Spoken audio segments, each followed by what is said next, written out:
Welcome to Raj news. ప్రశ్న వేదిక కార్యక్రమం స్వాగతం. నేను మీ కార్తిక్. నాడు జై తెలంగాణ జై కేసీఆర్ అన్న గొంతు నేడు స్వరం మార్చి మార్వాడి గో బ్యాక్ అంటుంది.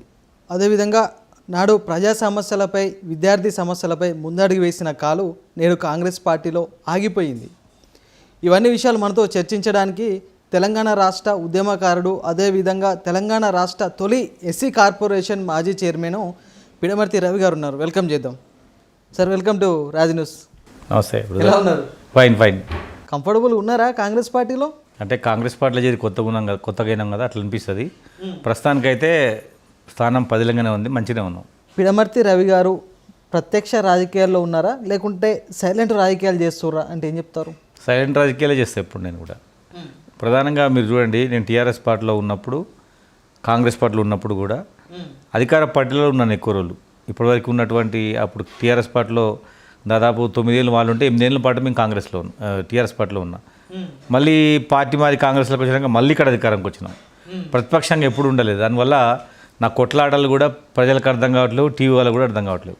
నేను టీఆర్ఎస్లో ఉన్నప్పుడు తెలంగాణ రాష్ట్రంలో మాదిగలకు 12% రిజర్వేషన్ రావాలని ముందు నుంచి కొట్లాడినా.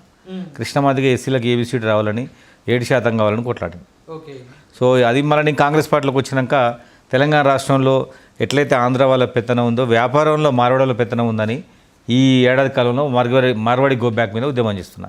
సో పార్టీలో ఉండి కూడా నేను నా సెల్ఫ్ ఎజెండా ఒకటి ఉంటుంది, ఆ పని చేస్తూ ఉంటా. ఎటువంటి సెల్ఫ్ ఎజెండా అంటే మీ వ్యక్తిగత రాజకీయ స్వలాభం? నాకు రాజకీయ స్వలాభం, వ్యక్తిగత లాభాపేక్ష ఏం లేదు. అప్పుడు ఉన్నటువంటి ఆ కాలంలో ఉన్నటువంటి సమస్యలు ఏముందో ఆ సమస్య మీద నేను తిరుగుతాను. నేను స్టూడెంట్గా ఉన్నప్పుడు నా బాధ్యతగా తెలంగాణ ఉద్యమం చేసిన. నేను ఎస్సీ కార్పొరేషన్ చైర్మన్ ఉన్నప్పుడు ఎస్సీ వర్గీకరణ కోసం పోరాటం చేసిన. కాంగ్రెస్ పార్టీలో ఉన్న కాంగ్రెస్ పార్టీలతో పాటు నేను మార్వాడి గో బ్యాక్ ఉద్యమం చేస్తున్నా.